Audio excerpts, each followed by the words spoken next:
Mga kaibigan, magandang araw sa inyong lahat. Sa mundo ngayon na puno ng teknolohiya at mabilis na pagbabago, madalas nating nakakalimutan ang yaman na nakatago sa ating kasaysayan at kultura. Ngunit may isang lugar na kung saan nabubuhay ang mga kwento ng nakaraan, kung saan makikita natin ang mga sining at bagay na humubog sa ating pagkakakilanlan. Ang museo. Bakit nga ba mahalaga ang pabisita sa mga museo?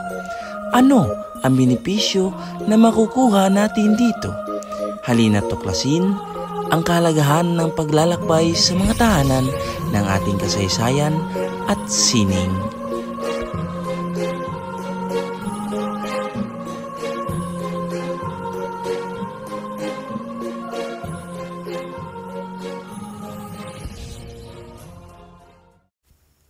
Ang una naming pinuntahan ay ang Yap San Diego Ancestral House na matatagpuan sa Mabini Street, Cebu City. Ang istruktura ng bahay ay gawa sa coral stone at kahoy na pinagpatong-patong at pinagdikit gamit ang puti na itlog bilang pandikit. Ito ay isang magandang halimbawa ng mga bahay sa panahon ng Espanyol sa Pilipinas na may impluwensya ng arkitekturang Chino.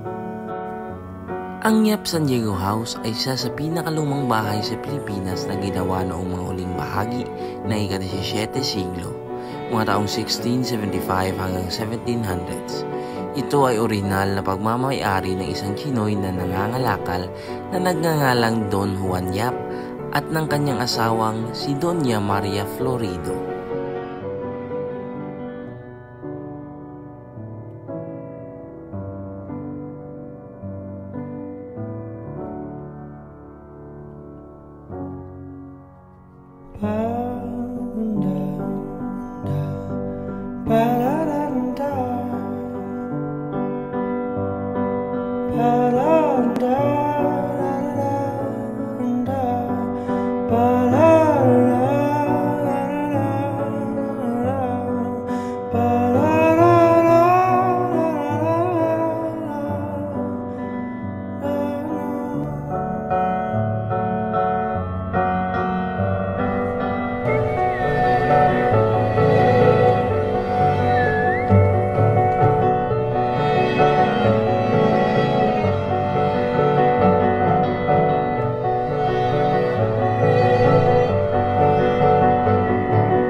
Nasa loob ng bahay ang iba't ibang antigo at makasaysayang bagay gaya ng mga kasangkapan, mga porselana, mga larawan ng mga santo at iba pang kagamitan na nagpapakita ng pamumuhay noong panahong iyon.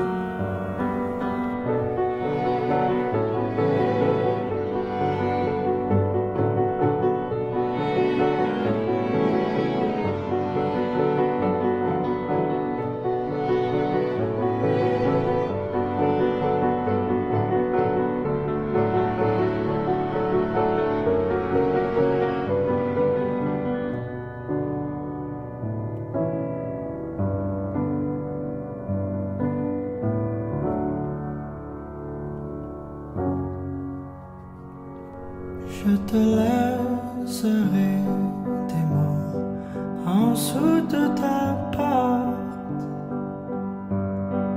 en dessous de...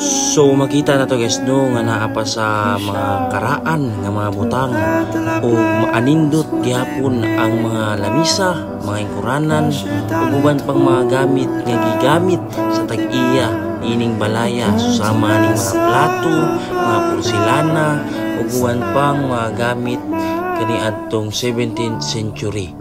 Unya niini nga karingawan susama ani nga sungka nga gamiton sa mga tao aron dili maburyo o i-preserve jud ang mga gamit dinhi sa balay.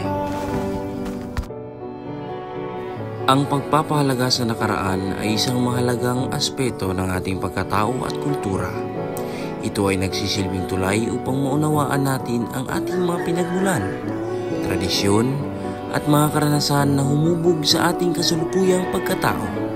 Sa pamamagitan ng pagpapahalaga sa nakaraan, natuto tayo mula sa mga pagkakamali at tagumpay ng ating mga ninuno at naipasa natin ang mga mahalagang aral sa susunod na henerasyon. Ito rin ay isang paraan upang mapanatili ang ating kultura, identidad at kasaysayan na nagsisilbing paalala na tayo ay bahagi ng mas malawak na kasaysayan ng ating bansa at mundo. Sa ganitong paraan, nagkakaroon tayo ng mas malalim na pag-unawa at respeto sa ating nakaraan na nagsisilbing gabay sa mas makabuluhang kinabukasan.